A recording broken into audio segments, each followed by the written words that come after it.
You're listening to Blue Collar CEO, the podcast that's all about helping you build a better, more profitable, and more sustainable home service business. Each week, we'll cover a different topic that will help enable your company to move forward to success. And here's your host, Ryan Redding.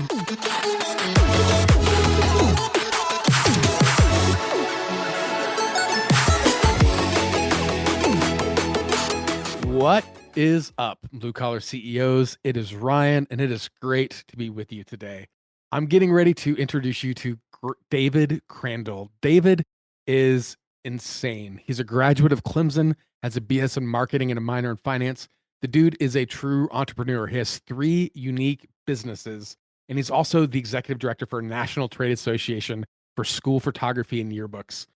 This guy has a huge passion for mentoring and training and constantly has him serving in numerous boards. We're going to be talking about all kinds of things with leadership and culture and relationships, but pay special attention to what he says about the 3 types of people you need in your life. You're going to want to pay attention. Let's get going. All right, David, I am really glad we were able to find a time to get you on the show because you, sir, are a very, very busy human. So I guess first, I'm curious to talk about all kinds of things, but for those who maybe don't know who you are yet, let's just maybe start there. Who are you? What do you do? So my name's David Crandall, father of 4. I have 3 teenage daughters and a 10-year-old son.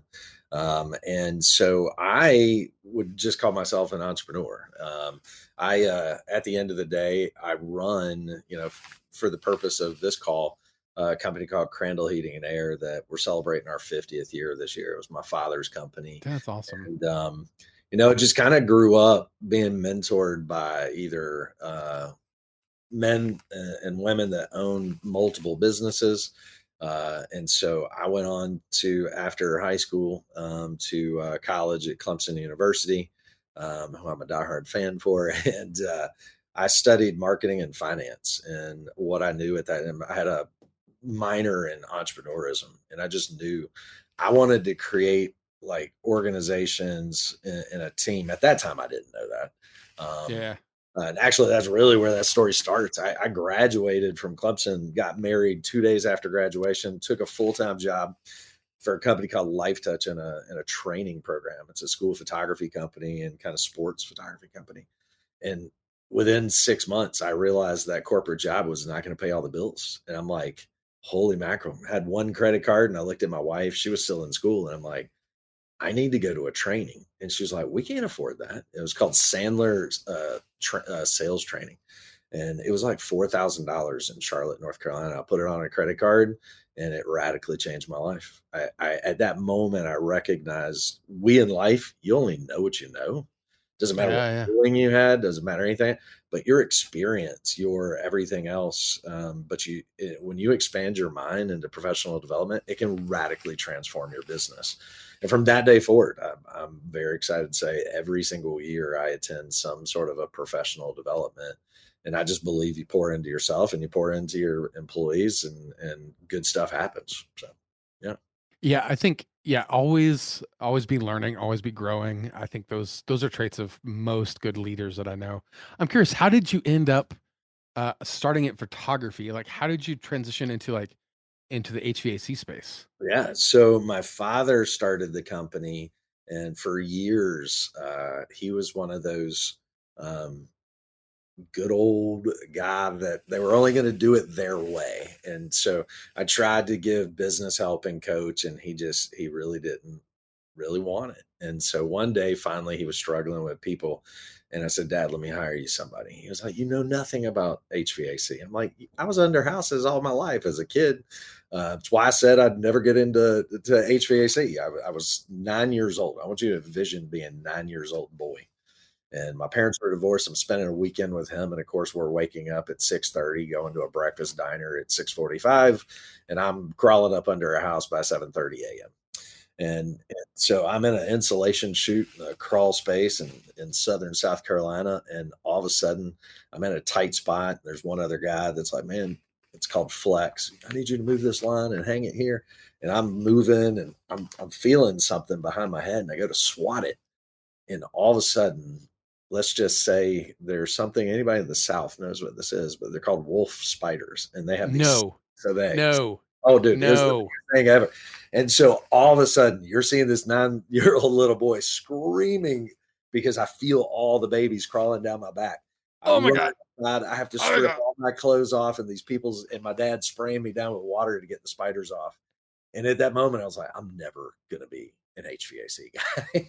It's like burn it all down. I Oh my. mean, I was like, I'm done. And so, anyways, funny story. That part's funny. Not so part the next. My father he got cancer, and it took really fast. And so, my stepmom was begging me to take on the business and just to run it so we could pay off the house.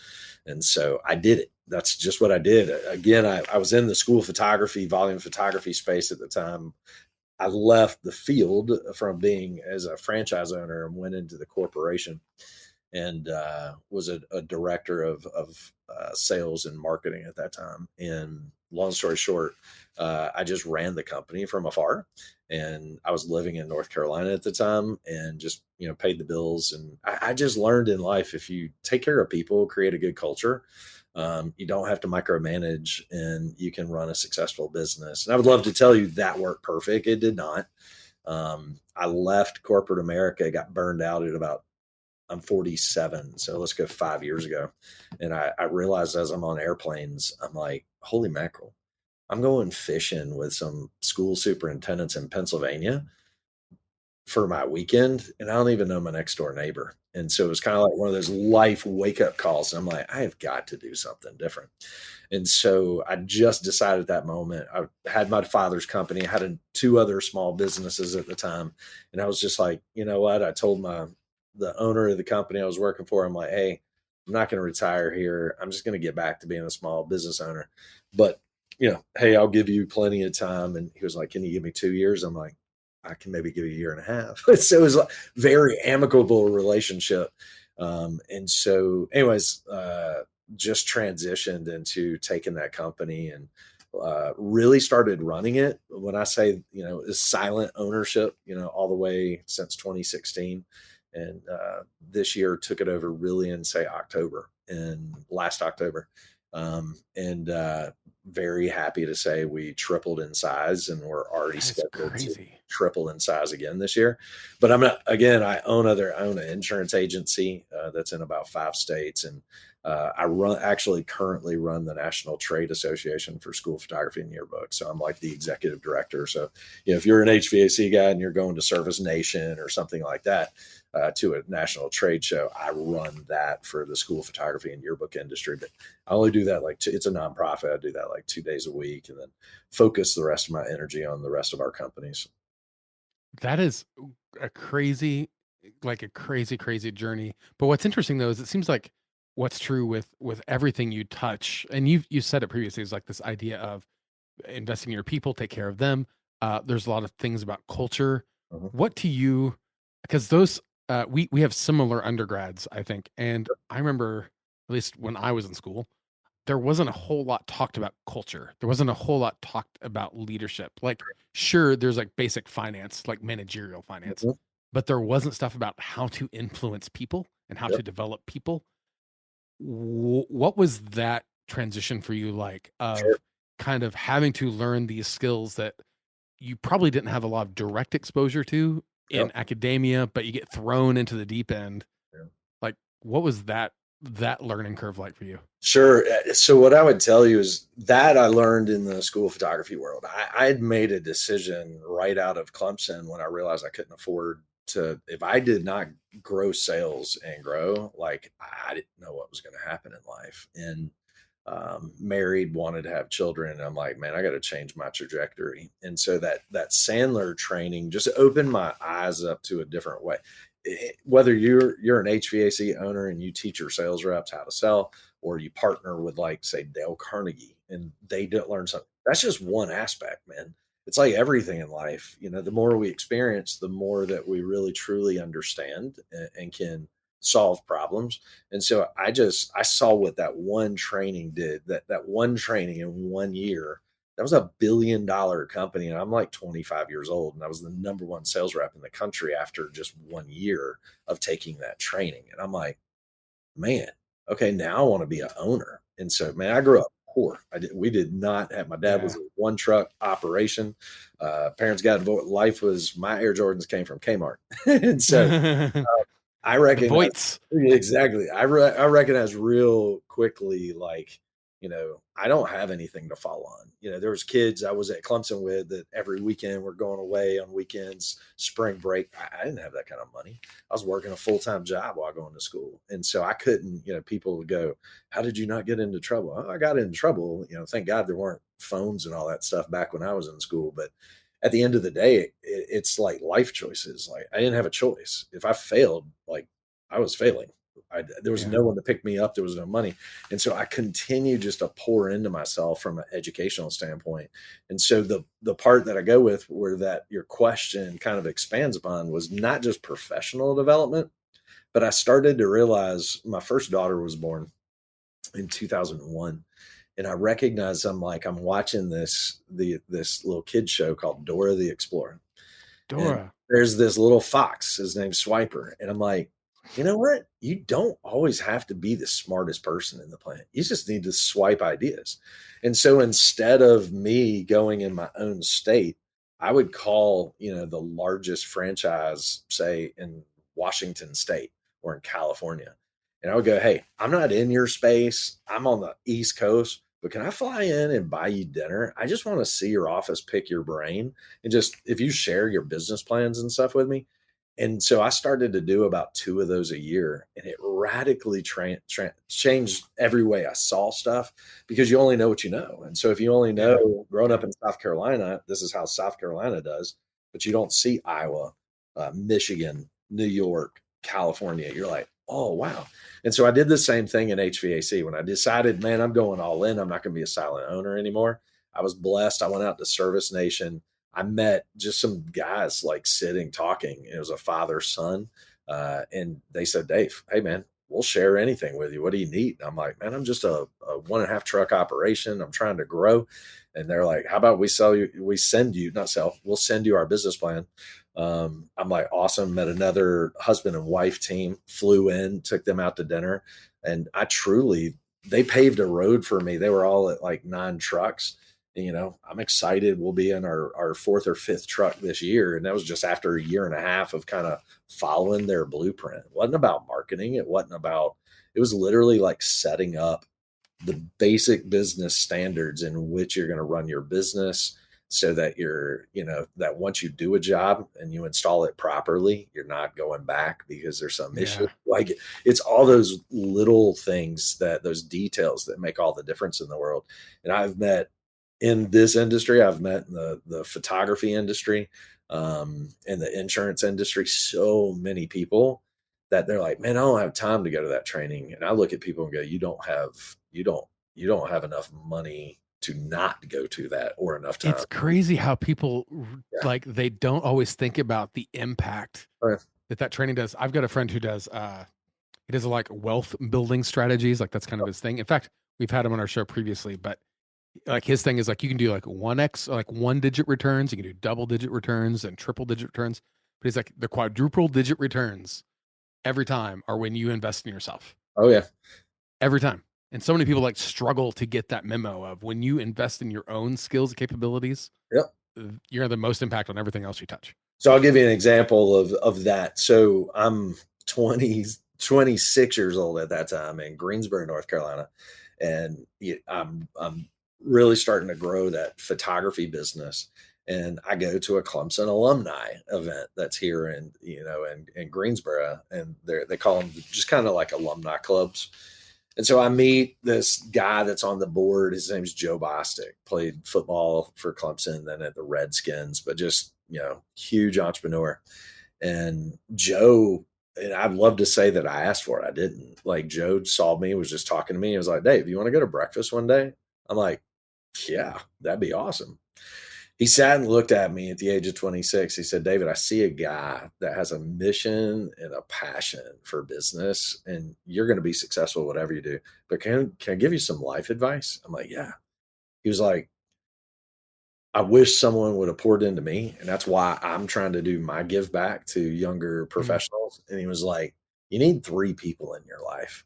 You need one that is really in the same role that you're in. Maybe it's, a state away or, a county away but somebody that you can vent to, somebody but not in your own company. It's got to be somebody outside your company, but in a similar type role. And y'all need to talk like once a week. Business, confide, encourage, all that stuff. Second, you need someone that you aspire to be. Like, who is it, that's a a good one. CEO? Is it a president? Like, what, a business owner? And you need to ask them, can I take you to breakfast or lunch once a month and you pay for it? And you share some of your challenges, but pick their brain. The third, a lot of people kind of just look at this one and go, And he said, but I'm going to tell you, you find someone retired, someone that's at least above the age of 65, that's had a lot of business success, but also is a good father, is a good husband. And then you need to take them to breakfast or lunch and you just need to shut up and listen. Because those people want to tell you things because they don't want to see you fail because they had failures in your life. And you just need to listen, whether it relates to you or not. When you sit back and reflect, it almost always is impactful on what they said. And so when you surround yourself with those 3 people in your life, you will find great success, but always have professional development. And that radically, I'm not joking, really did make a big change for me. And when I got those kind of, I'll call them personal counselors in the sense from Yeah. a business standpoint. And then, when I look at culture, I just, I look at things like I love sports. By the time I was 27, I was coaching varsity girls basketball at a 5A school in North Carolina. And I'm competitive. I love to coach, love to mentor. And why girls? Well, I was wanting to coach defensive backs, but the AD at the high school near me was like, David, you're about to have your second or your third daughter. Like, you need to coach a female sport. It'll make you a better Mm, father. And I'm like, mm. oh, no way. And I'm not joking. I became a better father, better husband, better leader and Yeah, manager that's because cool. of coaching it. And at the end of the day, I've gone to Disney's Institute of Leadership. They have like 5 different trainings. Great program. Unbelievable. Their executive training, I'm not joking. It's expensive, but it's the best money you'll ever. You truly get to shadow the CEO of Epcot when they're running their meeting in the morning before they drop the ropes. You tour and you get to study the general manager at, say, the Grand Floridian. Same thing. But then I've gone to their trainings about employee engagement and onboarding. It's one thing to hire. And man, I have learned, I have 15 questions that I ask when I interview people. It's taken me, I'm 47, but it's taken me 30 years to get that robust.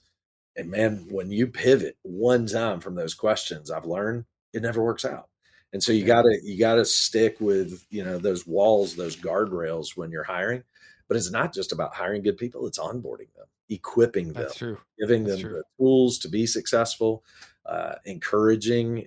I do Taco Tuesdays with the staff. Man, we go out to eat and we talk about life. We're not talking about work. And I want to hear about it. I'm the guy that will call you up and let's say you had 2 great sales and some customer calls me as the owner and goes, man, so and so did an amazing job today. They not only when they quoted us, it was spot on, but the install was just incredible, and they were so appreciative and respectful of our dogs or whatever, our kids. And I'll call and just say, hey man, I'll call. Let's say his name's Jeremy. I'll call Jeremy and just say, hey Jeremy, man, I want to let you know the Smiths just called in and said you did a great job, man. I just want to let you know how much I appreciate that. Well, you and your wife got plans this weekend and the kids? Well, no, we're doing so and so. I'm like, well, how about this, man? Why don't you take the family out to dinner on the company card? And if it's over $100, you can put it on your card. If it's under $100, you got to pay for it. Mhm. And they'll just look at you like, what?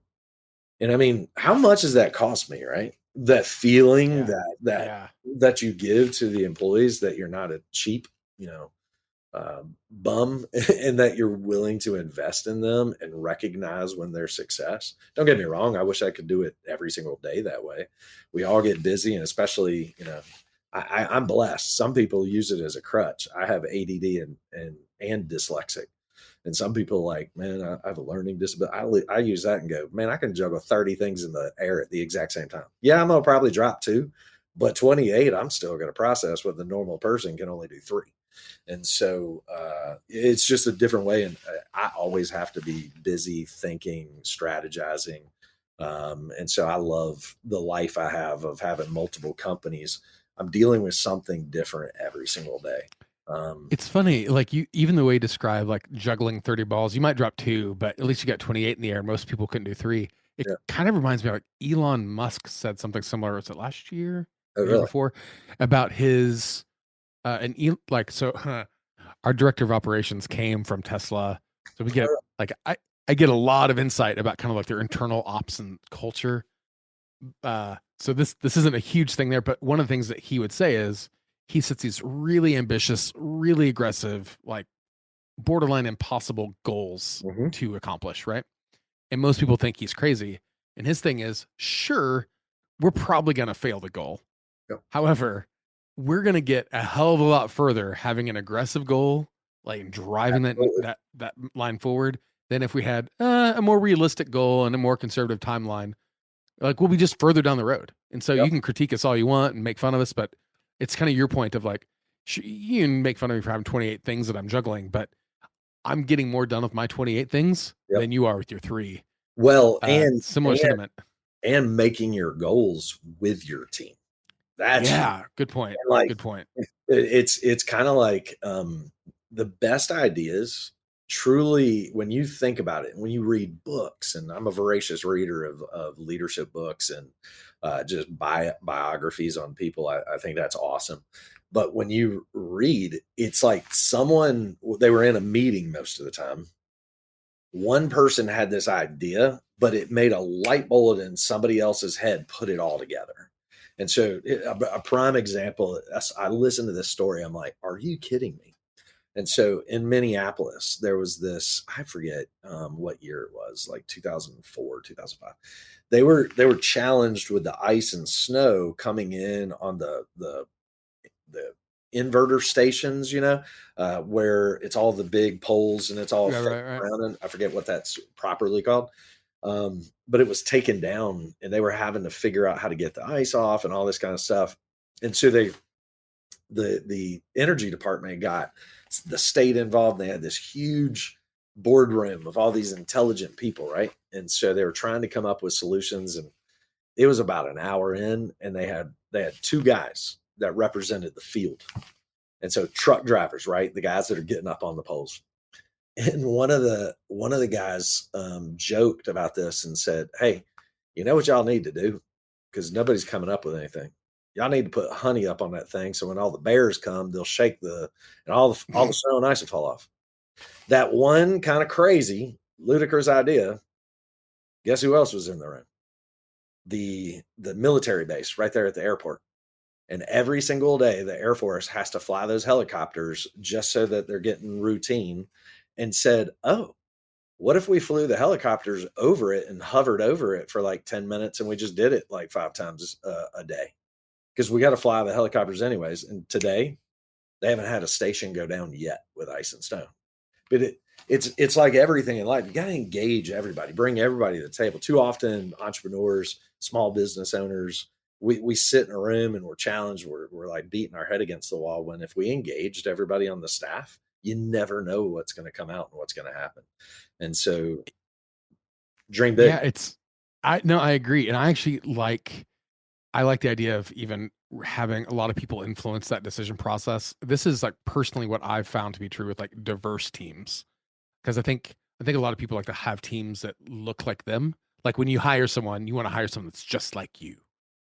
But that's usually the worst thing you can do, right? Like find someone who has different skin color, a different religious background, different life experience, different age, because their differences help you solve problems more effectively. And there's been lots of research done on this exact same thing, right? Like when if you didn't have somebody being like, we should put honey on them things, you would never have someone in the military being like, we should fly a helicopter over them there things. And both of those things separately never would have happened, right? Like, just never. And that's the beautiful part about having, again, that guy I told you about, the Joe, one of our conversations, he mentored me for about 2 years. And as I was growing that business, obviously you grow your own payroll. And when you grow up really poor and all of a sudden the payroll's going up, you're like, woohoo. And so Joe looked at me one day and said, David, do you know what you need? I see this guy that you're a 30, 40,000 foot thinker and you solve stuff really fast. And he said, but what you struggle at is detail. And he said, you need to hire like an admin assistant, someone that can manage you. And because you get talking, forget about meetings, and you need someone that can help do that busy stuff, the paperwork and I'm like, Joe, I don't have 30, 40 extra grand at that time. And he was like, David, first of all, yes, you do. Don't pay yourself whatever type of year you had this year. Invest in yourself. Just like you believe in professional development. Why would you not hire someone to help you be better and be a better you? And I'm not joking. I hired that person. And that person, the following year, let's just say what I paid, yielded itself probably times 10. That's crazy. Of income and growth. And I just never saw that. Like, there's so often people are like, man, I can't afford to have somebody answering the phone, but do you know what happens if you're a small HVAC plumber, electrician, and you have someone answer the phone and then respond to customers really fast? Because we live in a world today, like if you don't pick it up, they're like, boom, I'm done. And then on top of that, you go to quote it, you try to quote 3 days later, they've already gone with somebody else because they're going for someone that's got automation. They're going for someone that can solve that problem. And especially in the South in HVAC, if it's 90 degrees outside and people don't have air, they're going to quote. If you're good and you answer, they're probably not even getting another quote. They're probably going with you. If anything, they're getting two. But if you give them days, they're already gone, sold to somebody else. Yeah, I I think people, like the average customer, has low expectations of the trades. Yes. And they expect them to be unreliable. They expect them to not answer the phone. And I think half the success for companies is just not sucking. I agree. Like, just just don't suck. Yep. Don't be an idiot when you answer the phone. Act like you're happy to talk to them. Like, wear booties at the door. Like, just don't suck. It's not that hard to. I mean, you can go to Lowe's or Home Depot and buy those booties. You can go to your supply house and buy those booties. It's amazing that when you respect someone's home, like how they'll just look at you in a totally different way. And wear, like, what is it that you wear? My accountant this year about had a heart attack. Like, I'm doing our taxes right now. She was like, do you know how much money you spent on uniforms and stuff? I'm like, we tripled, almost quadrupled in size. And yes, I wanted everybody being in uniform, looking professional. And so I bought them jackets. I bought them polos. I bought them. And I just didn't get like, $12 shirts. I was buying Helly Hansen jackets. I wanted I want to be that high end, but not price wise, but I want to set the bar on expectations. I had a customer call in over Christmas, and this is classic. Anybody that's listening to this that owns a HVAC or electrical, you'll totally understand. It's Christmas Day in Greenville, South Carolina. Just so y'all know, on Christmas Eve and Christmas Day, it was like 8 degrees. Like, heat pumps aren't designed in South. The builders did not build homes to handle this, and so by 10 a.m. on Christmas Eve, I had already received like 78 calls, and so here's David trying to have a great culture. And so I gave the entire team off. Like, I literally was like, we're going to close. I'm going to give everybody the whole weekend off, and enjoy Christmas. And so I had one employee was like, hey, listen, if there's emergency service and I get the commission plan that I give him for emergency service, he's like, I'll take it, man. We're trying to do some stuff, so I'll work it. I'm like, okay. 78 calls by 10 a.m. on Christmas Eve. And so I'd look at somebody and I'm like, listen, you can call other people. Most people are closed, but you can call others. But we're just doing a $250 service fee visit. it's Christmas Eve and Christmas days. I want our team to be able to have time with their family. And so I don't even want that. Like, I want you to pay them. And so that money's going to go towards them and bless their family. So, I'm going to try to solve it over the phone with you. But if we can't do that, this can be it. So this guy's like, no. He was like, I'm not crawling up under the house. Yep, I'll pay it. And you come. All right. So he comes, we bill him. Total bill. He needed he actually lost his inducer motor in his furnace. And so I think total bill was like $568, right? And so, but we changed it in like 25 minutes. We were fast. So the guy calls back and said, man, this bill's unfair.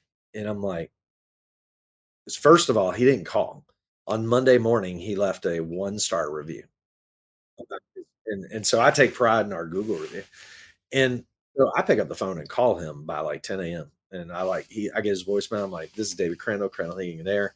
I'm really sorry to see something happened with your bill. To get a 1-star, I take a lot of pride in this. And like, I want to understand like what the concern is before you're posting something in public before it's been discussed. And so he calls me back. He's like, David, I'm a home inspector. And so I work in the insurance or home on the insurance side, the claims agent. I'm a claims agent. So I see what, when a home's on, how much it should be $105 an hour for the trade of HVAC. And he wasn't here 25 minutes. All he changed was a motor. And I said, sir, you agreed at that time. It was Christmas Eve. Like, it was 9 degrees outside. You got heat on. Most people would have paid $1,000 to get heat on at Christmas. And so all it was is that you're really talking about that motor and just that install for, $200 something. It made sense at that time. It doesn't make sense now. And I'm like, sir, I'm not going to win this argument with you. And so what I'm going to ask you is, what do you think is fair? And he said, well, I think fair is, he was on $105 divided by, let's go 30 minutes. And so we're now at $52.50. And I said, sir, how about this? How about you just pay for the motor? I'm not even going to charge you labor, and I'll wipe that whole cost, but I'm still going to pay my guy because you said you were going to pay it. It's Christmas Eve and he already counted on that. And he was like, okay, I think that's fair. Now, some people look at me and go, I'm an idiot. But that guy changed his 1-star to a 5-star and has already referred me to like 5 different people. He said, I was at least going to honor and have a discussion with him. And I told him at the end of the call, I said, 100%, I disagree with your philosophy on this. And I disagree with this. In any other case, but I'm not going to win this argument. And I'm not going to, at the end of the day, I believe in true customer service, and there needs to be a win-win. I believe I'm on the lose side. I think you're winning big time and I'm losing. And I hope someday that after you'll reflect on this phone call, you'll change my Google score. And at the end of the day, you're going to go, I did what's right. And you told me you think what's fair is basically $250. I switched price to $250, but I'm going to tell you, I don't think that's fair, but you said it's fair. So I'm going to honor it. My friend Kyle Lumsden, who has Clearview Plumbing and Heating Cooling in Canada, he calls this the prostitute's dilemma. Oh yeah. Oh, there's no doubt. It's like, what do you do? You can't win argument, especially some guy that's like a claims adjuster that knows, like, and I'm just like, oh my gosh. So yeah, it's urgent. They will agree to whatever price in the moment. They're so desperate. Yes, just give me heat. I know it's a holiday. Yeah. And then later it's like, no, I wasn't that desperate. I don't think. Oh my gosh. And the technician he was like, Dave, I told him the story. He was like, man, don't pay me. Don't put that in my butt. I'm like, no, I told you I was going to do this. He told me. That's on his heart. Like, I feel good. Like, he's the one that someday has to live with the fact that he agreed to all this and then changed it. And I'm like, that's on him, not on us. And let him sleep on that at night. So I love how you think about just continual development, how you think about customer service. Like, clearly these things have served you really, really well, these sort of skills and this kind of natural drive to always be improving. You gave 3 really good tips earlier about the 3 types of people that you need in your life. Yep. If you had one resource, like if it's a book, if it's a workshop, if it's a training, is there one workshop that you go, hey, if you get one book or one podcast or one whatever, do this one thing, it will be the best investment you've ever made, what would you say that is? I would love to say there's one thing. I would say there's one book that radically changed my life. I wanted to get an MBA. I thought I wanted an MBA. And so I got into Duke It's MBA. overrated. And It's so, overrated. but I read Art of War, and Oh, it good one. Yeah. opened my mind to, man, that is such an incredible resource. And so if you're an entrepreneur, you need to read Art of War. There's a lot of podcasts about it as well. There's a lot of like Cliff Notes version of it. But that book, holy shnikes, the military still uses it. I mean, it's true. It really can teach you a lot from a strategy side on business, as well as customer service.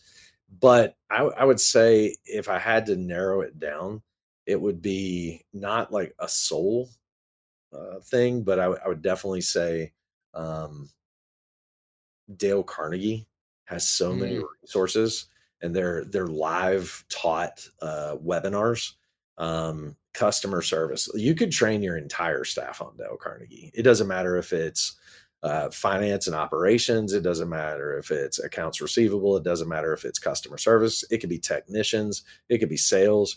Everything can be trained. I mean, some people forget that Dale Carnegie is not just a book; like it's a training organization.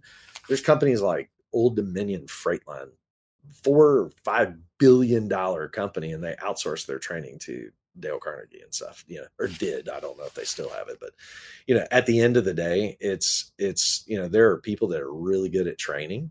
And it's really just getting your mind to open up to, oh man, uh, I think everybody in life should have a bad boss or a bad coach.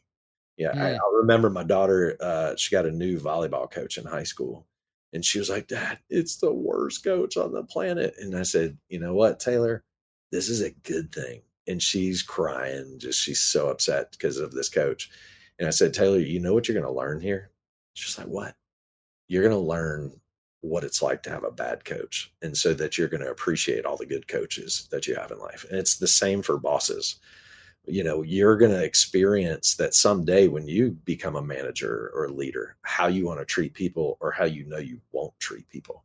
And so we all need that experience. You could read a billion books, but until you have that experience, I get people all the time. They're like, "Hey, is your son going to take over for Crandall?" He may, but I will never. And some of you are listening to this call, you got kids involved in your business. One thing I learned, Wake Forest University has a program in family businesses, and how does that go on, and how do you continue that to 9, 10, 12 generations? And so the one lesson that I learned through some of my exposure and experience to that is that if my son wants to get into this trade, I'm sending him to like North Carolina or Charleston, South Carolina. He's going to work for a competing, not in my market, but somewhere else, to learn the trade under somebody else, so that when he comes in, he earns the respect. He already knows that stuff from technicians and everybody else, versus raising him in the business, or her, one of my daughters, in Yeah. the business. I firmly advocate that. There's just so much. It's like, what can you bring to the table versus us teaching? Because if one of the kids came into the business, the only thing they know is how I run the business. I want them to see Sure. how other people run the business. And then when they come, maybe they take some great tips Dad did to have success, but maybe they took some great stuff from Ryan, from John, from whoever they had the opportunity and blessing to be able to work with. So I love that perspective too, because it creates a scenario. Someone told me this, gosh, years ago, of if somebody else is on the outside critiquing your work, it's like, oh, you don't do this or do this, or you should lead this way. Whatever those things are, those should be like, you should fix those now, right? But so many of us have like blind spots, oh yeah, like we don't see them. And so when you provide those opportunities to have different perspectives, different sorts of influences, it absolutely will help you make a better, more rounded decision. Kind of like the diversity thing, right? It gives other sorts of input to navigate those problems. I'm curious, man, like you obviously you're passionate about what you do. You're very, very you've been very successful. If somebody wanted to reach out to you directly, pick your brain, like throw ideas by you, if they wanted you to be one of their 3 people, how sure. might somebody reach you? Easy. You can find me at either Four Oaks Insurance Agency. You can find me at Crandall Heating and Air in Greenville, South Carolina. And you can find me on LinkedIn is the easiest. I'm one of those people. I keep my cell phone. Like I'm not, some people, I'm not putting my cell phone online. I'm like, I don't care. I have you can find everything you need on me on LinkedIn. School Photographers of America, the National Trade Association for School Photography and Yearbooks. I leave everything on the website. It's my personal email or it's business email, but I have the cell phone numbers and all that kind of good stuff. So, I'm there's no doubt. I'm 48, just turned 48 4 days ago. And Happy belated, man. That's awesome. Yeah, I kind of 5 years from now, I kind of have a goal. Not kind of, I have a goal of 5 years from now. I want to be in a position where I've got really kind of many CEOs in position in the companies, and I truly just want to like mentor and coach. That's what I enjoy doing the most.